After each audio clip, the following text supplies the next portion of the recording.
حالات ہمارے اعمال کے تابع ہوتے ہیں. یہ بھی ایک اللہ کا قانون ہے کہ اکثر اوقات میں حالات ہمارے اعمال کے تابع ہوتے ہیں.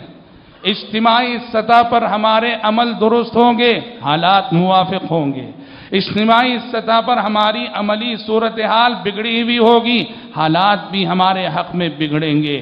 یہ اللہ کا قانون ہے کہ جیسے تم رہو گے حالات ویسے میں تمہارے لیے بناؤں گا.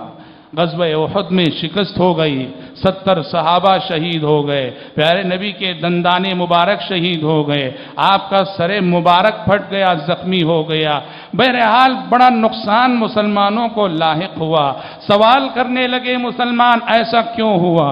اولما اصابتکم مصیبۃ قد اصبتم مثلیہا قلتم ان ھذا قلتم ان ھذا.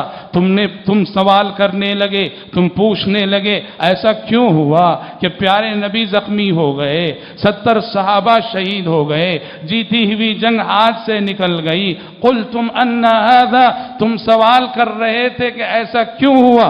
قل هو من عند انفسکم. اے پیغمبر آپ جواب دیجئے، کہیے اس کے ذمہ دار تم خود ہو. یہ جو فتح شکست میں بدلی تھی، تمہارے جو 70 ساتھی شہید ہو گئے، یہ جو حالات تمہارے حق میں پلٹے تھے، اس کے ذمہ دار تم خود ہی ہو. قل هو من عند انفسکم، کہ تم میں سے کچھ لوگوں نے حکم رسول کی نافرمانی کی، اور جس جگہ انہیں ٹھہرنے کے لیے کہا گیا تھا اور کہا گیا تھا کہ جب تک دوسرا حکم نہ آ جائے یہاں سے ہٹنا نہیں ہے، ٹلنا نہیں ہے، تم میں سے کچھ لوگوں نے اس حکم کی نافرمانی کی، تو یہی نافرمانی اس شکست کا سبب بنی. قل هو من عند انفسکم. پتہ چلا حالات ہمارے اعمال کے تابع ہوتے ہیں. ہم چاہتے ہیں کہ حالات درست ہو جائیں، حالات سنور جائیں، حالات سدھر جائیں. ہمیں سدھرنا پڑے گا، ہمیں سنورنا پڑے گا، ہمیں اپنی اصلاح کرنی پڑے گی.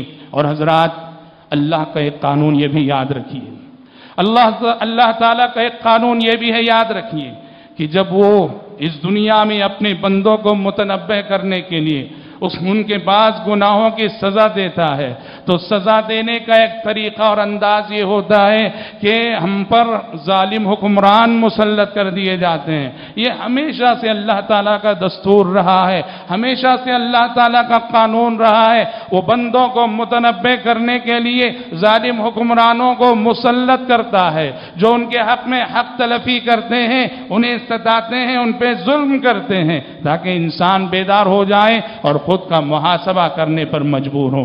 ترمذی کی حدیث میں پیارے نبی صلی اللہ علیہ وسلم نے فرمایا، امر بالمعروف اور نہی عن المنکر کے حوالے سے، اگر تم امر بالمعروف کرنا چھوڑ دو گے، نہی عن المنکر کرنا چھوڑ دو گے، بھلائی کی دعوت دینا چھوڑ دو گے، برائی کو برائی کہنا چھوڑ دو گے، منکرات سے مصالحت مفاہمت کر لو گے، معصیتوں سے کمپرومائز کر لو گے، تو کیا ہوگا کہ سلط اللہ علیکم شرارکم ثم يدعو خياركم فلا يستجاب لهم. اللہ تعالیٰ تم میں کے بدترین لوگوں کو تم پر مسلط کر دے گا، اور پھر تمہارے نیک لوگ لمبی لمبی دعائیں کریں گے، ان کی دعائیں قبول نہ ہوگی، ان کی دعائیں رنگ نہیں لائیں گی. حضرت انس بن مالک رضی اللہ عنہ یا حسن بصری رحمہ اللہ کے بارے میں آتا ہے کہ لوگ ان کے پاس آئے، آ کر حجاج بن یوسف کے ظلم کا شکوہ کرنے لگے. حجاج بن یوسف بڑا ظالم گورنر تھا، اس کے ظلم کا شکوہ کرنے لگے، اس کے ظلم کی شکایتیں کرنے لگے. تو انہوں نے لوگوں کو یہ نصیحت کر کے بھیجا کہ ما جاء الحجاج الا بذنوبنا، ما جاء الحجاج الا بذنوبنا. حجاج بن یوسف تو یہ ہمارے گناہوں کا نتیجہ ہے، حجاج بن یوسف ہم پر مسلط ہوا ہے ہمارے گناہوں کی وجہ سے، لہذا گناہوں سے توبہ کرو. تو یہ اللہ کا قانون ہے کہ وہ ہمارے گناہوں کی سزا اس شکل میں دیتا ہے کہ ظالم حکمرانوں کو ہم پہ مسلط کرتا ہے. بنو اسرائیل کی تاریخ پڑھو، بنو اسرائیل جب بگڑ گئے، ان بگڑے ہوئے مسلمانوں کی اصلاح کے لیے، ان بگڑے ہوئے بنو اسرائیل کی گناہوں کی سزا کے لیے اللہ نے کیا کیا؟ ایک غیر مسلم بادشاہ، ایک کافر بادشاہ جس کا نام بخت نصر ہے، بخت نصر کو اللہ نے بنو اسرائیل پہ مسلط کیا. بخت نصر نے بنو اسرائیل پہ حملہ کر کے ان کی اینٹ سے اینٹ بجا دی تھی. سورہ بنو اسرائیل میں اللہ تبارک و تعالیٰ نے اس تاریخی حادثے کی طرف اشارہ کیا ہے کہ کس طرح قوم بنو اسرائیل پر ان کی معصیتوں کی وجہ سے ظالم حکمران مسلط کیے گئے. حالانکہ اللہ نے جس کو مسلط کیا وہ کافر اور غیر مسلم تھا، اور جن پہ مسلط کیا وہ مسلمان تھے، بگڑے ہوئے مسلمان تھے.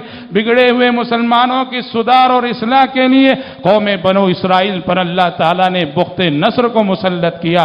یہ اللہ کا قانون ہے کہ وہ ظالموں کو سدھارنے کے لیے وہ ظالموں کو مسلط کرتا ہے، وہ ظالموں کو ظالموں سے بھڑاتا ہے. لہذا ہم اپنے آپ کا محاسبہ کریں. حضرات، ضرورت ہے اس بات کی، ضرورت ہے اس بات کی ہم سب اللہ کی جانب صدق دل سے رجوع ہوں، صدق دل سے اللہ کی جانب رجوع ہوں، اپنے آپ کا محاسبہ کریں، توبہ و استغفار کریں. اور یہ توبہ و استغفار کا کردار، یہ محاسبہ نفس کا کردار چند افراد میں نہیں، ضرورت ہے پوری امت کے اندر یہ کردار پیدا ہو، پوری امت اجتماعی شکل میں اللہ کی جانب رجوع ہو. قوموں پر جب مشکل حالات آتے ہیں تو انہیں سہارا دینے والی یہی واحد چیز ہے کہ وہ اللہ سے جڑ جائیں. بنو